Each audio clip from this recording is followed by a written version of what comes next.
So this art journal by Canson comes with a plain cover, a very sturdy, nearly canvas-like cover. It has lots of nice archival papers, and it's in need of decorating, obviously. So I take the front and back cover off, and I want to do a very simple design. I will do some abstract. I will also do a little bit of decoupaging with a very nice napkin image.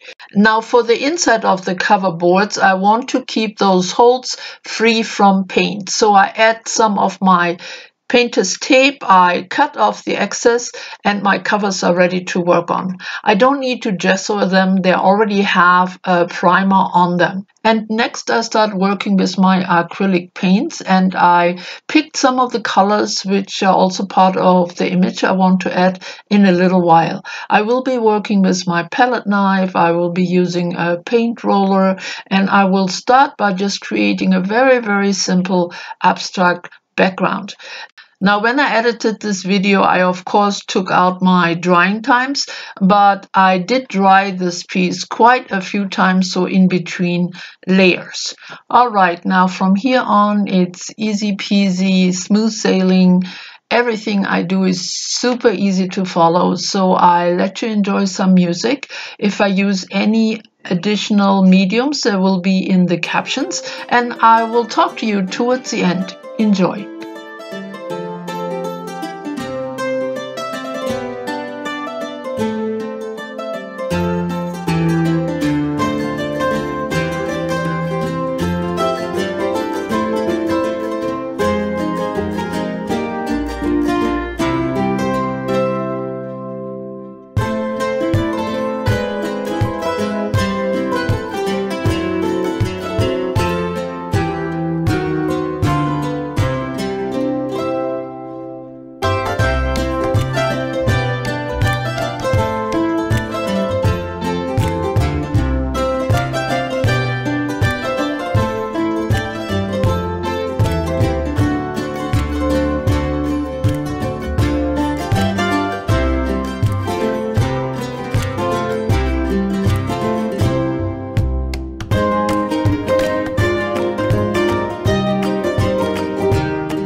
And that was already it. I, of course, put the journal back together, and the texture is really nice because of the original canvas-like covering. And, of course, the napkin has a texture all on its own, and the little dimensional paint all around it gives it some extra interest as well. I quite like the colors and the design of this napkin, and I choose the yellow craft paper to complement it. And here at the spiral, I like the look that both lines of holes are kept in white. And here in the back, another piece of simple craft paper, and the back cover has the same dimensional line, and it ties both cover pieces together. So this was a bit of an odd and yet I think pleasing combination of abstract and napkin collage. I hope you liked it. See you soon again, and bye bye for now.